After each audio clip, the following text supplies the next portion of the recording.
Listen here, you little British prick. Fuck your fish and chips.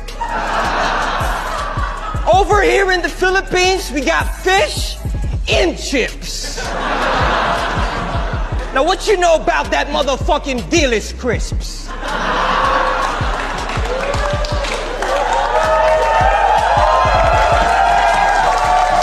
Anong gagawin mo? Yung keyboard, magmimistulang giant sword na isasaksak mo sa akin parang CPU tower port. Tapos sasakalin mo ko ng imaginary power cord habang yung nanay ko walang magawa parang motherboard. Nanay, walang magawa, motherboard, pakyo! Dapat kayo ni Sak Maestro naglaban, pareho kayong taglish magsalita.